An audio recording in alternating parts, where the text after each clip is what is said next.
ladies and gentlemen, independent Americans around the country and around the world. I've been waiting for this for a long time. And I am very happy, inspired, excited, just amped to talk with a man that I've known for a long time now, who has had tremendous success and is one of the best people I've met along my journeys.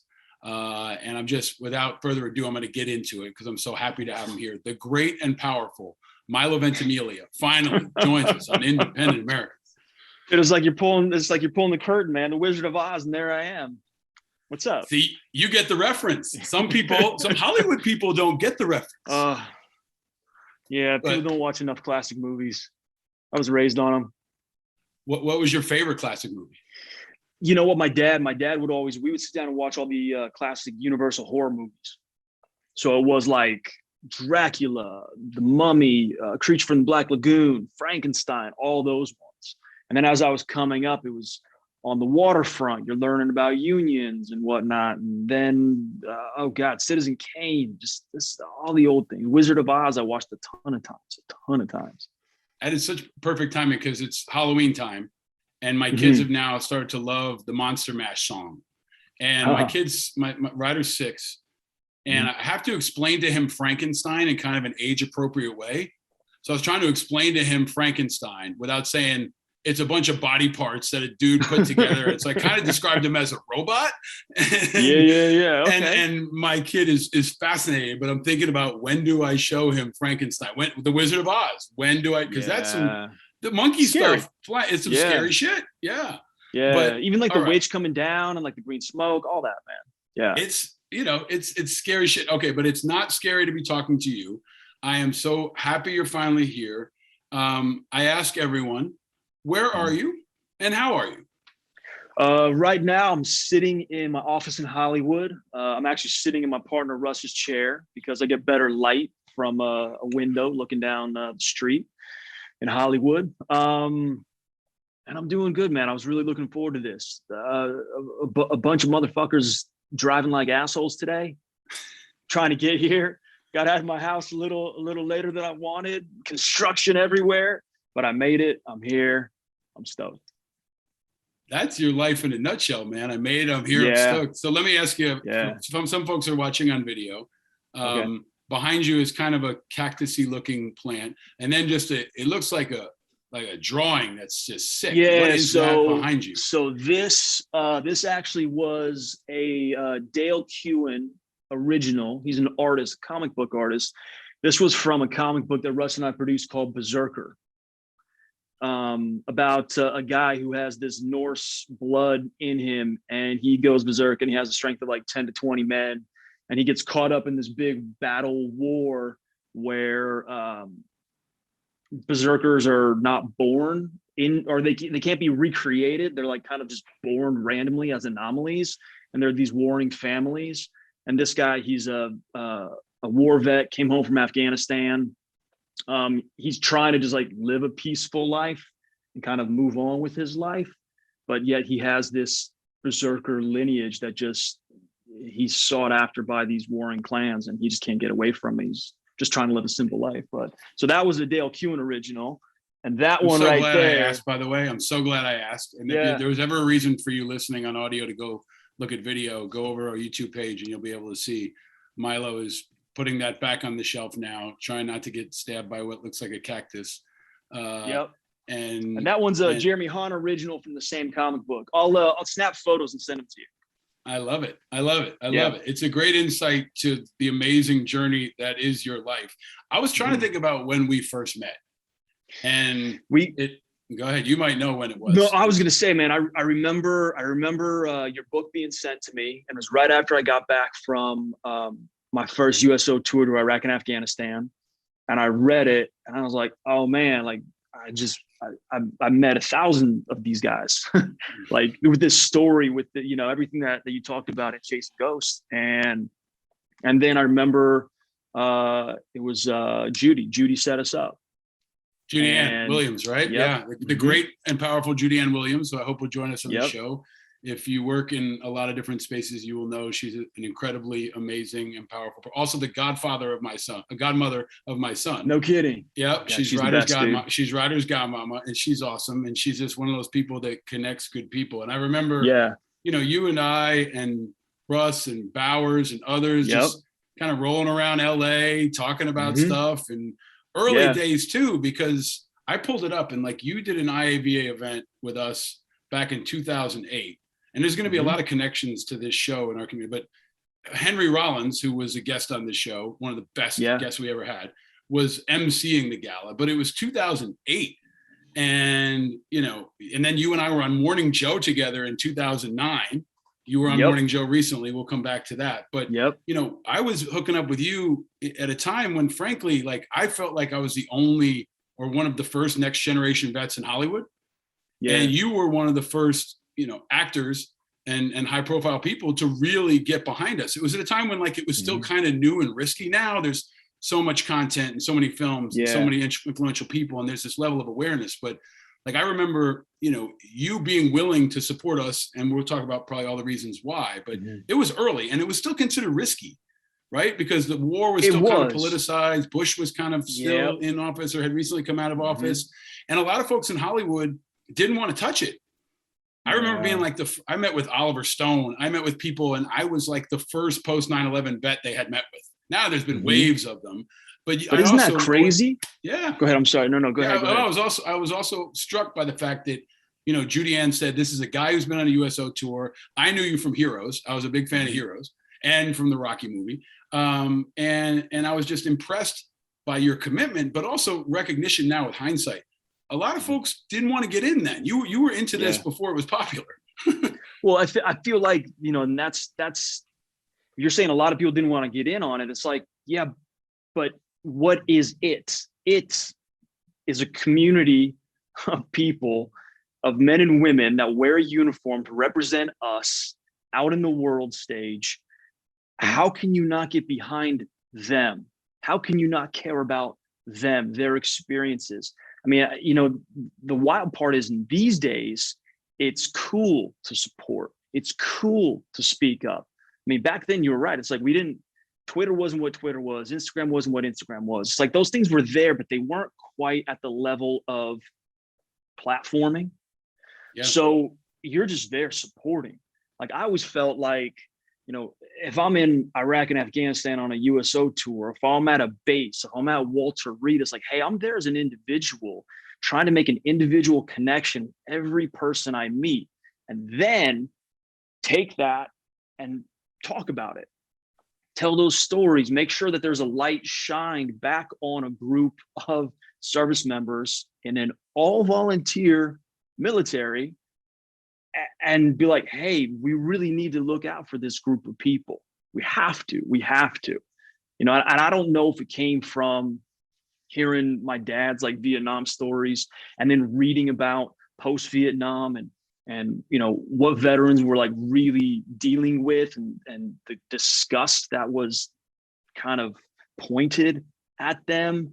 And it's like, I don't know, man, I'm always in awe of service members, because like, yeah, you guys don't write the policy. You guys are there to serve. And it's just, it's admirable, it's honorable, and it at times comes with the greatest sacrifice.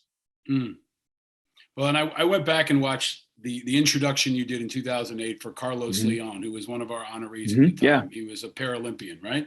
And you were spot on. And like, I've been doing this long enough now where I used to have to coach some people and educate some people, but the message that you had in that last answer, right, that last exchange, is really similar to where you were back in 2008, because you got it. And you talked very powerfully about your dad, who had done 2 tours in Vietnam. I love your dad, and I always want to send my best to your dad and your family and your whole crew, because they're good people. But I think in 2008, he was there at the event. Yeah.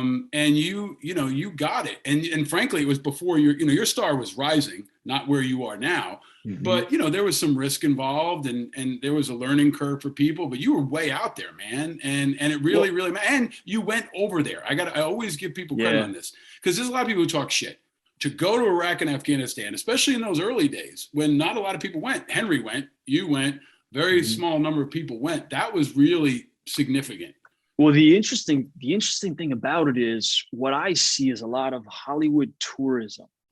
Mm, I see people, and maybe pegging on Hollywood, that's the wrong thing to do. I think there's a lot of celebrity tourism where they'll have access. Someone, a known person, will have access to a world, and they go in that world, but then they don't do anything with that experience after the fact.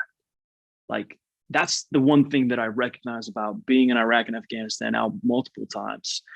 It's the same as going to a local base outside of New York and spending time with the service members there, like a Marine Corps helicopter crew. Yeah, it's exactly the same. But it's like, to go to Iraq and Afghanistan feels like I went to Iraq and Afghanistan. Feels like mm, something that people want to talk about. And it's like, hey, look, that's just a location. But the people, the service members at these locations are exactly the same. Exactly the same. I mean, it's like, wearing the uniform, but I mean, there's a much greater threat. I don't mean to diminish that, in combat or war, but yeah, I don't know. I would see that happening. I would see that kind of tourism happening, and I never liked it. So for me, it's like, if I'm invited into a world, if I'm invited into a space, a location, a group of people, like, I'm then we're going to respect my being there and make sure that when I'm talking about it and I'm out in the world talking about it, it's like I really got to, you know, make sure I'm representing what that experience was and who these people were that I met. yeah, I think that's a really great way to shape it up. I mean, there are a lot of people who visit, and then there are people who get kind of the key and get the welcome to be an honorary citizen and come back whenever they want, right? And Yeah, you and Henry and a couple other folks on this who've been on this show too are in that really elite class where, like, nobody wants to go to the Korean DMZ. And Henry's been there. I think he's been to Djibouti. He's been to places that aren't yeah, popular. But those are actually the troops that need someone to come out there, right? Because everybody wanted to go to Iraq and Afghanistan for a time. But there's yeah. also, folks who dive into it for maybe a project, but aren't, significantly committed to it. And we had Hmm. Bernthal on, we had Peter Berg on, we had, Hmm. Jeffrey Wright on, we've had folks like that I think have been also accepted into the community because their commitment is legit and they Yeah. know they're not there for the tourism, they're there for the right reason. And, Mhm. you're a guy who's still there now. Like, we were talking about PTSD, we were talking about the early days of VA Yeah. reform in 2008, and now here we are, almost 2 decades later, and we've got to continue the fight. But I want to ask you about, Afghanistan. You've been there. You've been Mhm. there, and you're closely connected to it, and you know this community. What were you thinking when you watched the last couple of weeks and how that unfolded as someone who's been there, who had skin in the game? It was hard for me to kind of watch everything going on, knowing that it's such a massive move, um, and also having been there. Like, I didn't wear the uniform there. My experience is different. Like, I was invested in the people that were there. You, Bowers, like a bunch of friends that served, a bunch of people that I met through the community. That's what I was thinking of. That's who I was thinking of at the end of the day. And then on top of it, just kind of the opportunity that was missed by kind of like big government to do something, to just have a little forethought, to look beyond the horizon and say, no, we know what's coming. So, like, let's really get ahead of this because this is important. This is something we can't forget. And sadly, right now, I just feel like everybody wants to move past it because of those last days, because of those last deaths, because of just that last feeling of it. But I mean, it's still ongoing.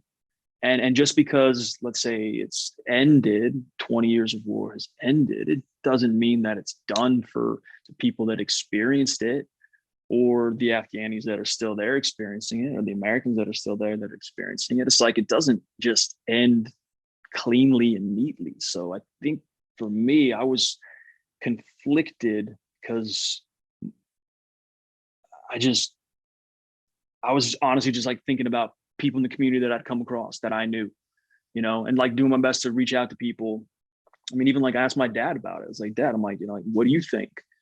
And my dad, he was like, look, my war was Vietnam. Like this, he's like, I'm really thinking about the guys and gals that served in Iraq and Afghanistan.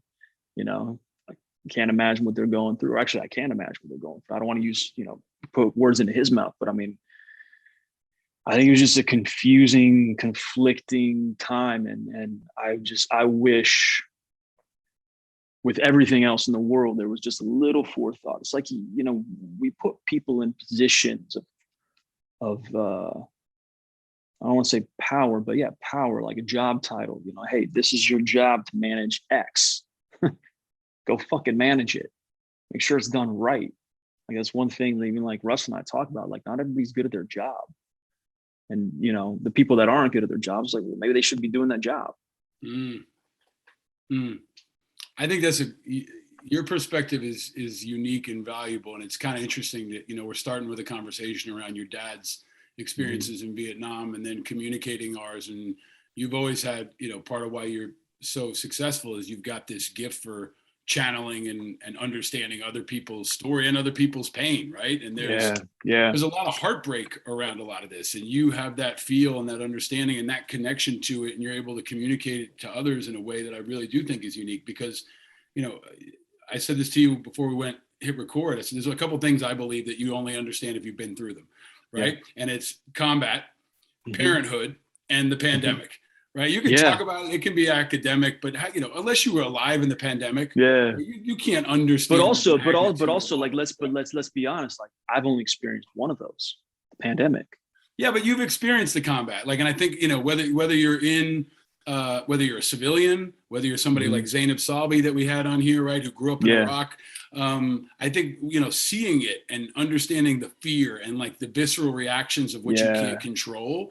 Anybody who steps in harm's way at that level understands just maybe how complicated it all is, right? And I think once you come back, there's no black and white. There's a lot of gray, and your focus on competency, I think, is probably the point that resonates the most with people. Admiral Mullen was on, and he said it didn't have to go this way. They could have managed it better. They could have gotten more people out. It didn't have to be such a mess. And by the way, Admiral Mullen is who I went on my first USO tour with.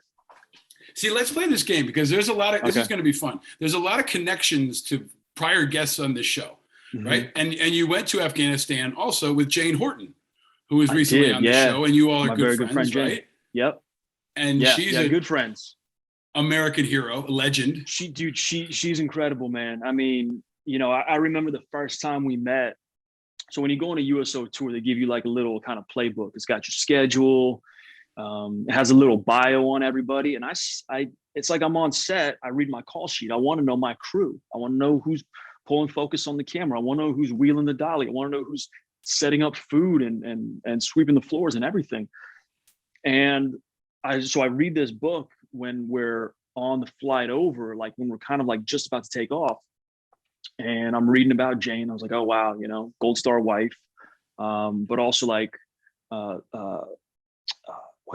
can't remember her title when she was working at the Pentagon, but it was impressive. Yeah. And then when I remember I met her, we're standing there. I think we might've been on the flight, like on Air Force 2 with General Dunford. And she's introduced herself and I introduced myself, and I was standing with, I can't remember who I was standing with, but she goes, yeah, I'm a Gold Star wife. Do you know what a Gold Star wife is? And I go, oh yeah. And person next to me didn't.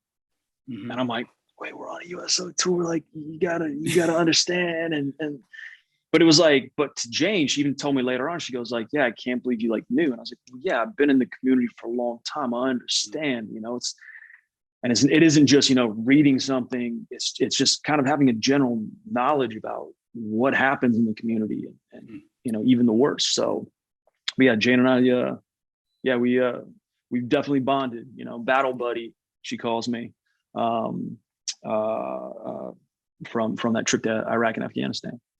Yeah, somebody needs to do a movie about Jane Horton. We'll put that in the parking lot for later. But I'm putting that out to the universe that they're. Well, don't put it out too far. Don't put it out that too far to the universe. That might have to be. I want to make sure Divine and Righteous can work together on a production here at some point, right?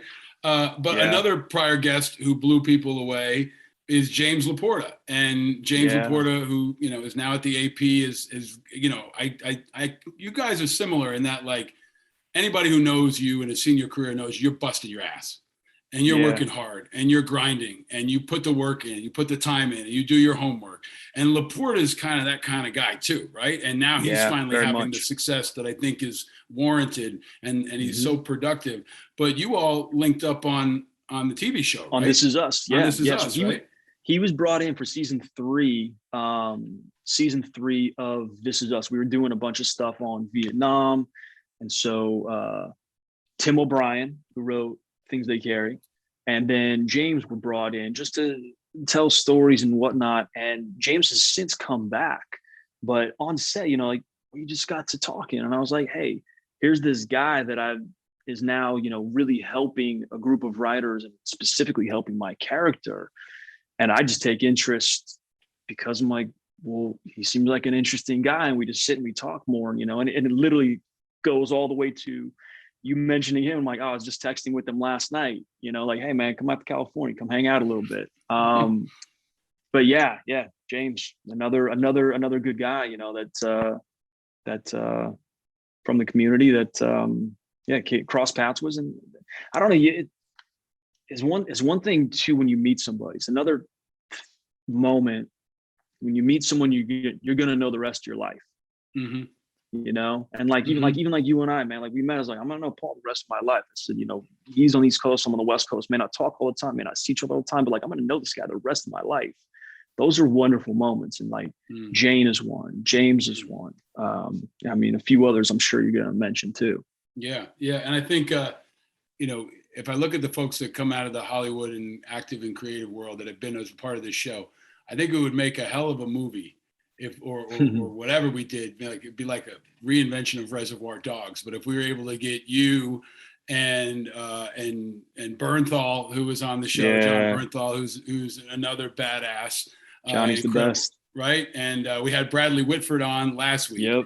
And you were gonna sort of tell me a Bradley. You met him at one point. You want to tell that story? I mean, listen, like I'd always been like a big fan of his, and I was doing a movie in Vancouver, and I'm getting out of I think, you know what? I got my transpo dude. He dropped me off coming off the set a block away from where I was living. I'm like, no, you know, I'm going to hop out here. And so I hop out and I see Bradley Whitford just standing there. And I was just like, and I just walked up and was like, hey man, I'm a big fan. He's like, oh, yeah, no, you're. And I listen, I never believe that anyone's going to know who I am or anything, but like I think at that point you like found like common ground, like, oh, you're an actor too, oh, I know you, oh, you're from and like had a quick conversation. Then I was like, hey man, I'm a huge fan. I just like walked away, and then I saw you like did some. That's a very good Bradley Whitford impression, actually. I think that was very good. And then I hope another guy who will rejoin us soon is Jeffrey Wright.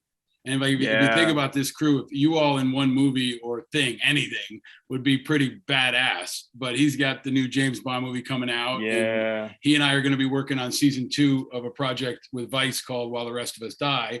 But didn't you tell me next time you're with Jeffrey, just ask him what it's like to follow Nicole Kidman on a photo line. What is that? You got to tell us what that means. What is that like? Know this. Okay, well, my wife worked at CAA for a long time. Mm-hmm. And I was kind of like, a lot of times people thought I was security at things, and she'd be working with high profile clients. And I would occasionally see you guys at stuff. And if I wore a dark suit, everybody would ask me where the bathroom was all night long. So like, you know, I never wore a black shirt, but I saw that world. So take us inside the world of Milo and Jeffrey Wright on a red carpet. So this was 3 years ago now, had to have been 2018 at the Emmys. Jeffrey and I are both nominated. We're waiting for the photo line where there's all the photographers there taking all the press photos and whatnot.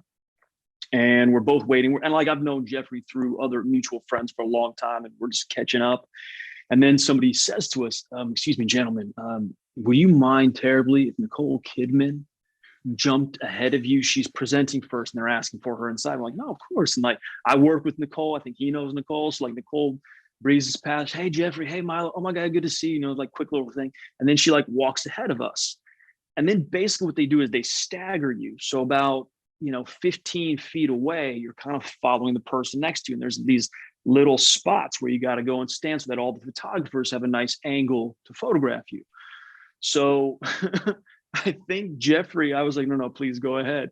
Jeffrey went after Nicole, and he was invisible. I mean, she was at the end of the carpet, and the photographers from the beginning of the carpet were still photographing her. And Jeffrey's just like looking back at me and is like, what do you think, Mai? How do you feel invisible? Like how good does it feel to be invisible? I don't know, it was a funny moment. Every time I see him now, he's like, thank God Nicole Kidman's not here to make us feel invisible. Well, that I've seen. I understand it. I get it. She part in the Red Sea, right? And oh man, and we should add Nicole Kidman to this film that we're creating, this project. We'll throw her in too, since we're doing. But totally. Since we're on the topic of the entertainment business and how you've done things your own way, you guys have gotten into projects, you and Russ, that you've wanted to do, but you're also close to vets, you're close to working people. We're having this conversation in at a time when there might be one of the biggest strikes to ever hit Hollywood. We talked about it last week with Bradley, but the IATSE, I think IATSE is going to potentially go on strike for the first time in 100 years. So what's your thoughts on this situation? I'm waiting for a stick and a poster to go walk and strike with them. Listen, I mean, the thing is this, the IATSE, they're to boil it down in simple terms, it's your hair and makeup, it's your grip and electric, it's your crew, it's your costumes, it's your crew, everyone that is there, that is making the show, that is not in front of the camera, that is not in the office writing, they're part of the IATSE, and they get worked to the bone. I mean, really to the bone, and what they are asking for is just basic common decency with turnarounds and money and for what they put in, they are way beyond deserving what they're asking for.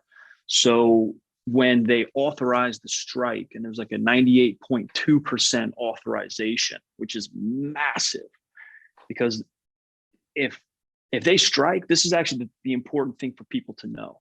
If they strike, they're not working. If they're not working, they're not making money. These are people in a position, crew in a position, that they get paid when they work. They don't have a salary job.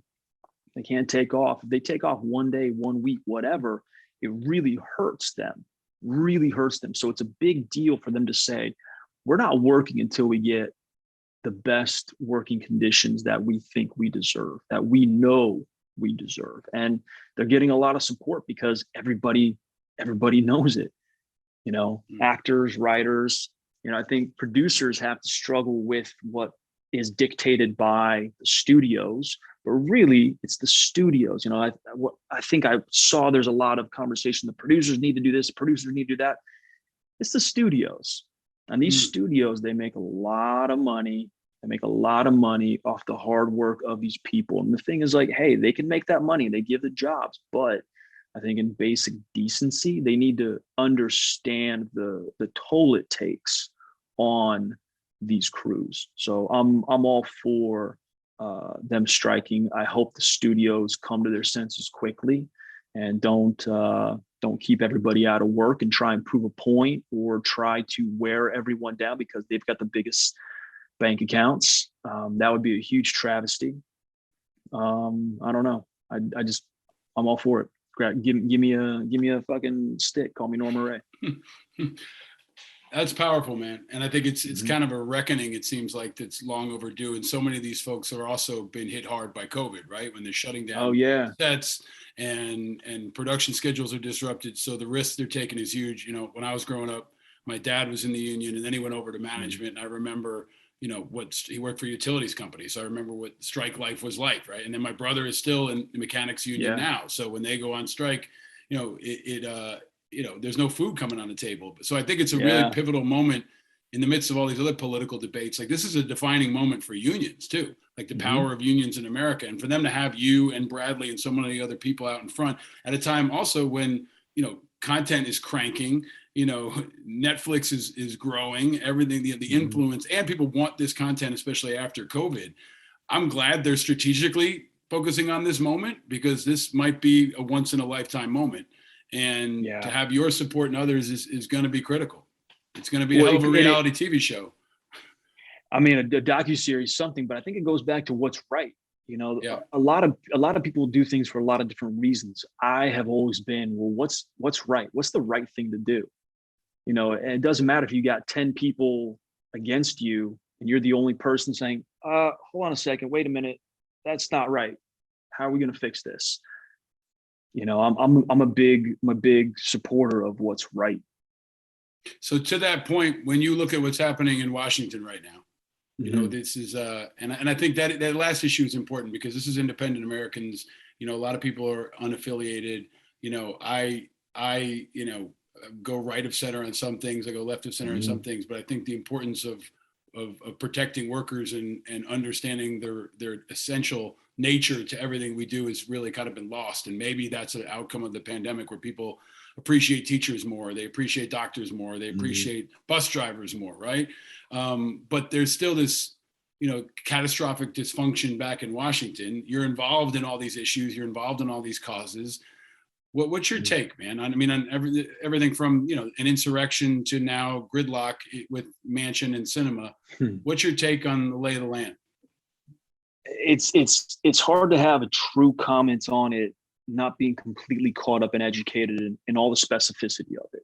There is so much that I would need a political science degree to really, truly get it. Like there are moments where I got to look up, hey, let me Google filibuster. Hey, let me Google this. Let me actually, look for what is this simple man's term that I need to understand what's happening in our larger government.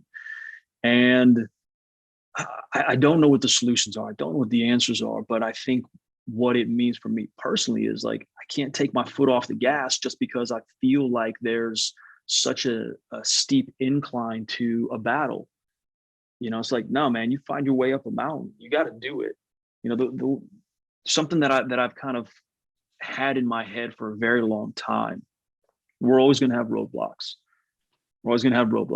And sometimes when there's a roadblock, you got to find a way to go around it. Sometimes you got to find a way to go over it. If you can't go over or around it, sometimes you just got to fucking go through it.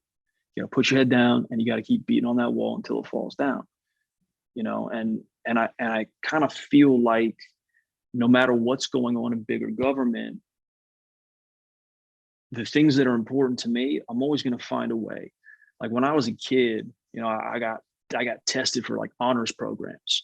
My mom and dad threw me through this program. And what they found was not that I was naturally inherently smart like a bunch of other kids, like studious smart, but they found that I would outwork them by 3 times. So that's always been where I hang my hat in terms of getting things done. It's like, no, I'm going to find a solution. I'm going to find a way to do it. I'm going to work harder than anybody else to do it. So, government and the problems, I mean, it's such a, several drops of water with several ripple effects that are all bouncing off of one another. And it's like, what's really true? What's really happening? I think what I hope is seeing everything going on in government these days. It's inspiring younger kids, younger than us, like your children, who look at things and go, wait, mommy, daddy, what are they talking about? What does that mean? And they're taking the interest, and then it spins them in that direction of, hey, how do I make things right? Not just with the social post, not with an Instagram post, not by, I don't know. I not just by going out to a march, which are all important things to do to support the larger mission of, hey, put the right people in power, put the right people in government, people that are truly representing the individuals that they were elected by. I don't know. It's tough.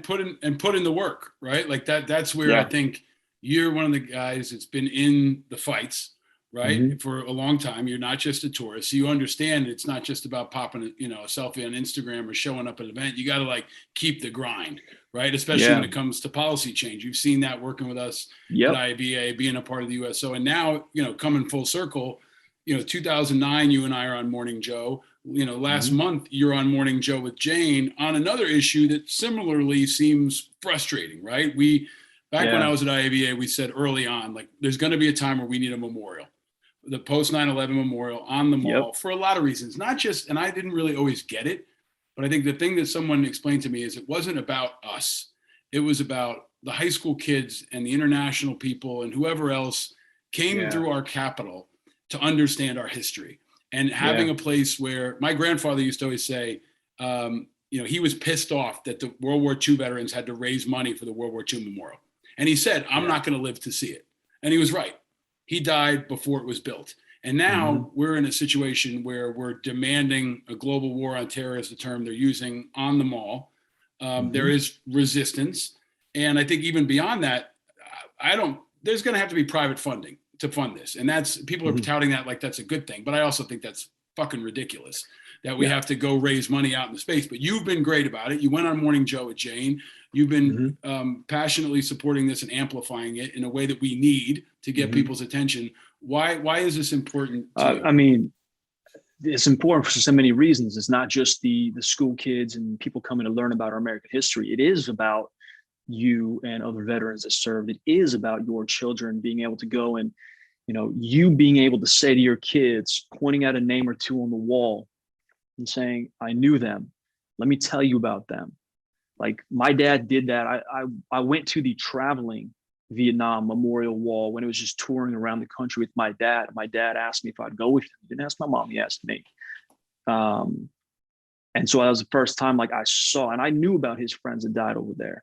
But then when I went myself and saw the actual Vietnam Memorial Wall, the first thing I did was look at my dad's friends, and I was with two or three of my filming crew on This Is Us. I'm like, wait, where are we going to go? Just follow me.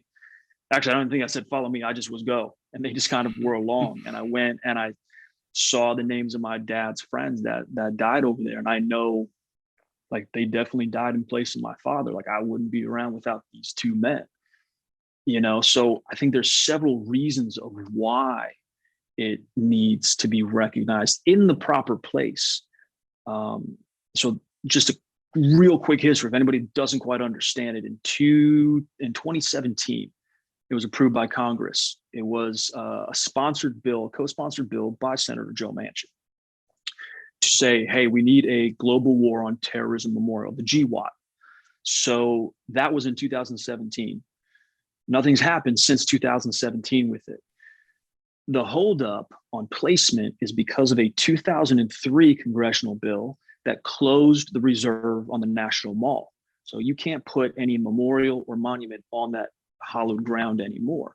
So now they're looking at Area 1 and whatever, but everyone that's involved in the community, everybody that's had some kind of tie to Iraq and Afghanistan, to the global war on terrorism, was like, wait a minute, if you're telling us that we have to put a memorial next to Arlington and not where Vietnam, World War II, Korean War, all the major wars that we have as a country have fought in, what the politicians, what Congress is ultimately doing is diminishing that war, diminishing Iraq and Afghanistan, diminishing the men and women that fought and came back, and really knocking the honor of those that went and died over there.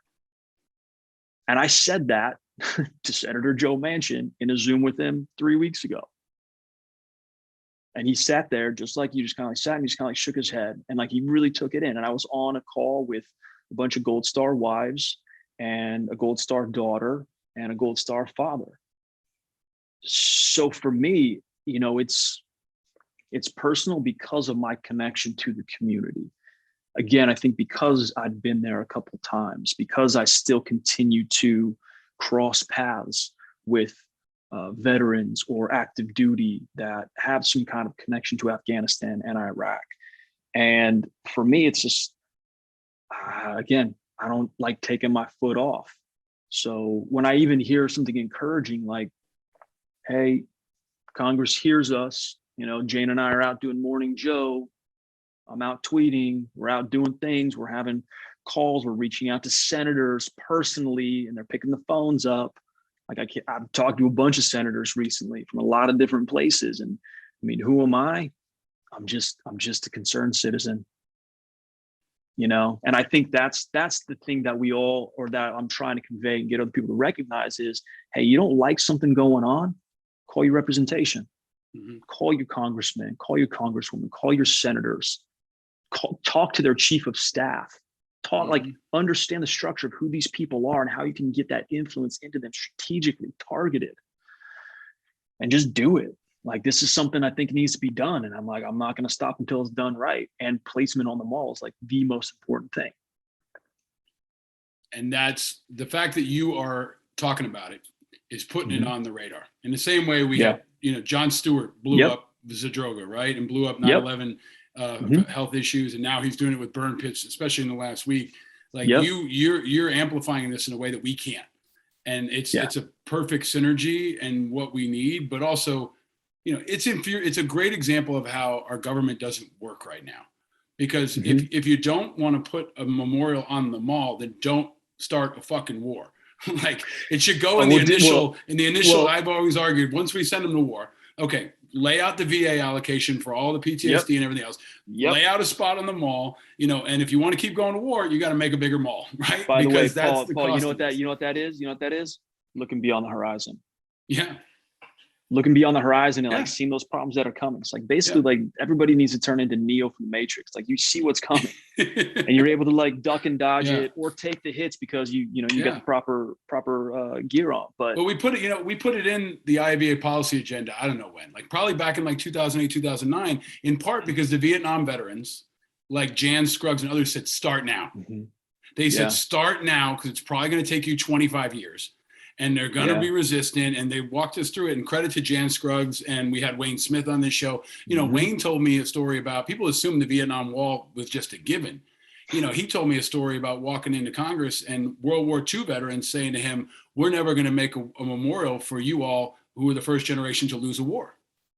They said that, right? They said, we're not going to make a memorial for you because you lost this war. And that was the kind of resistance they got, not to mention the anti-war, divide and issue around, the actual construction of it. But there was a lot of resistance, in part from veterans too, right? Institutional resistance from people who did not want to acknowledge that war in that generation. And I remember being in 8th grade, my 8th grade class trip, we went to Washington. It was the first time I saw the wall. I touched the wall, changed my life forever, right?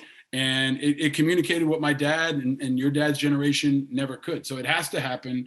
You're the guy to ramp it up. So was there any senator that you talked to that impressed you, that actually didn't sound like they were bullshitting you? And dude, Senator Ernst of Iowa, honest to God, man, so she's a combat vet. So there's a bill S535 right now in the Senate. So what that bill is, basically it is a single cell bill. Single cell is my word, but it's this bill that basically says, hey, we as a Senate approve opening the 2003 ruling of closing the reserve and taking the GWAT and putting it on the mall and then just closing it. We want to take this thing, we want to do it. Has nothing to do with infrastructure, has nothing to do with anything else. It's like, It is a singular issue. Senator Joni Ernst on the floor 2 weeks ago went down and she proposed the bill and she said, does anybody object? Senator Manchin objected. And it was for all the people out there. Yeah, go ahead. Sorry. Yeah. So basically, I mean, the wild part is he was a sponsor of the bill in 2017, co-sponsor. And then in 2021, he blocked it, so how or why at this point, it doesn't even matter. Because I mean, again, that's politics. You don't understand it. But what I look at is like, hey, how do we actually continue conversation with him to get him to understand the importance of this, the importance of it to a generation of war fighters, a generation of Gold Star families, a generation that needs to be educated to war. Because you can't just be like, oh, it happened.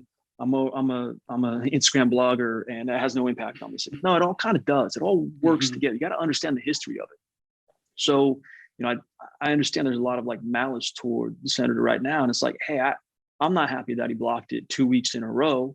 I'm not. But at the same time, I'm like, yeah, but you can't just go like bash on the dude and rip on the dude and ask certain questions. Like, no, you got to, again, you got to find a way to work with him to bring him in. I will. The way to do that is like, oh, you call his friends. Yeah. You call his friends. And you call the other senators. Everybody who watches This Is Us in West Virginia needs to put pressure on this guy, right? And I'm less accommodating of Manchin, because what I've worked with Manchin, in rooms with Manchin, and what I think people are seeing is the true Manchin, which is not necessarily principled, sometimes just dumb. Like, he doesn't actually make a really good argument about why not. Like, ill-informed. And that's my thing. I'm okay to criticize him on that, because I've seen it time and time again. And whether it's his rationale on the infrastructure bill, which you might say, okay, it needs to be smaller. But this is another example where I think it's a leadership failure. He's not solving it. He's slowing it down.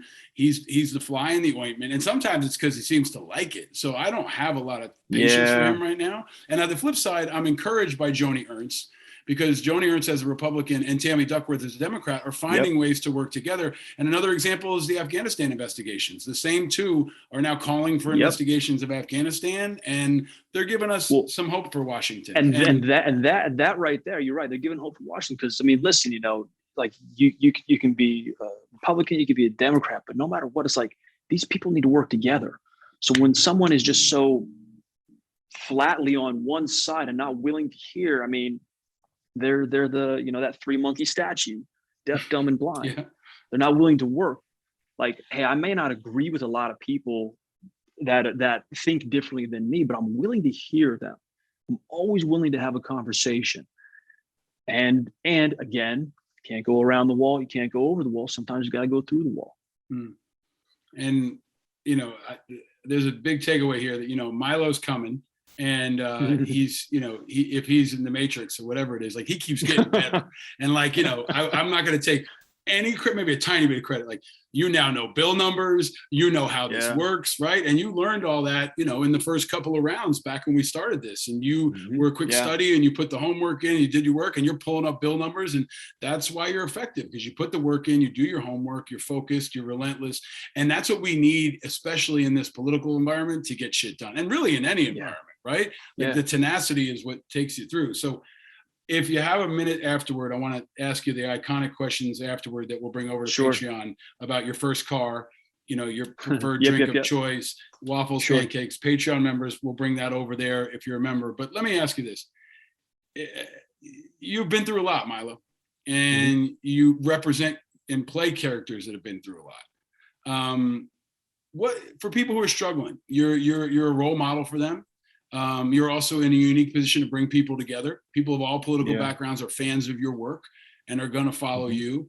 If you have advice for the people who are grinding it out, who are struggling, maybe someone who was like you 20 years ago, what's your advice? I mean, I think advice for someone who's grinding it out and struggling, part of that is know you're not alone. You may feel alone. You may feel like you're the only one having this experience, living this experience, but you're not.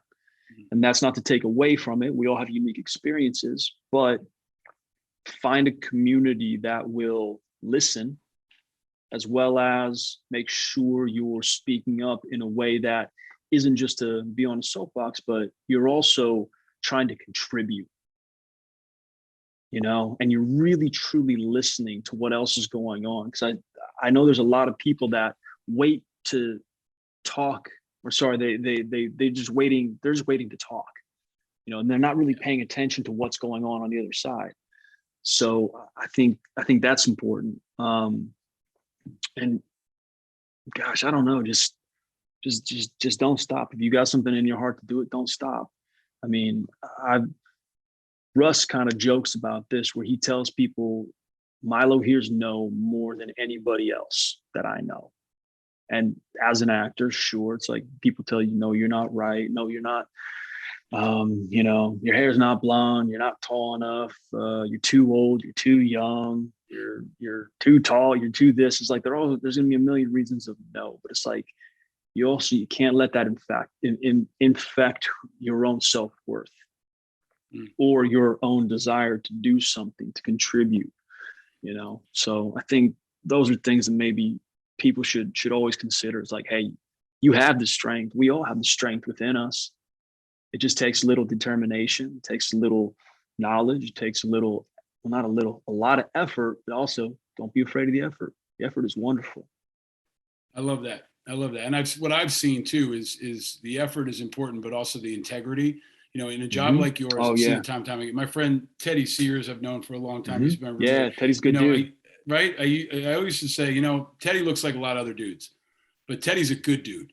And I would rather be in a room with Teddy than a lot of other people. And he's a Yep. good person. He's a kind person. He cares. And you're the same kind of person that you care and you're kind, you have character, you give back. And if it's two dudes, you know, they're going to pick the person that cares and has the heart. And that's a lesson that I want people to understand too. You don't have to be Yeah. tenacious at the expense of being good.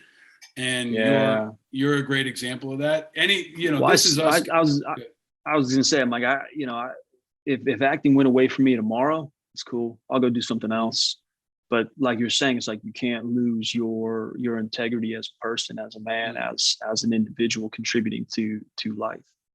This Is Us is one of my mother's favorite shows, and I love it too. But my mother just would always be talking about this show, and she'd be like, "Your friend Milo is so good," and Yeah. you know, and that show has given a lot of people a lot of hope and support, really, in a really really important time.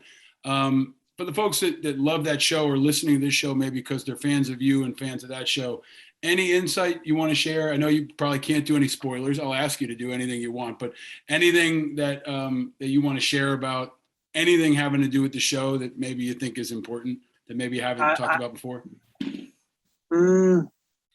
Maybe I'm going to repeat myself and it could turn into something more, but I'm always grateful that it starts a conversation with people and continues a conversation and a dialogue in their own lives.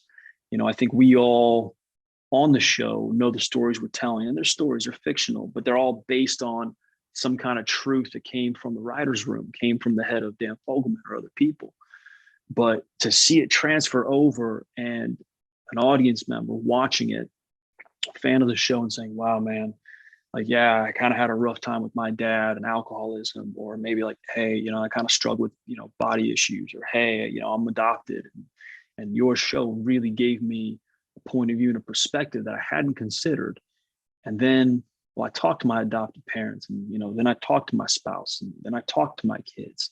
Just the conversation that continues to happen, the dialogue that happens because of a piece of art, I think is wonderful. It's ongoing, you know, it's not just, again, just people just swiping through, flipping through, scrolling through things. It's like they're really letting it soak into their being and get into their DNA. And I think that's just like a really wonderful, wonderful thing. So, you know, I think that's been the greatest joy of the end of the experience for me. And I want to say the end of the experience, like, you know, hey, we make it. That's for me and my crew.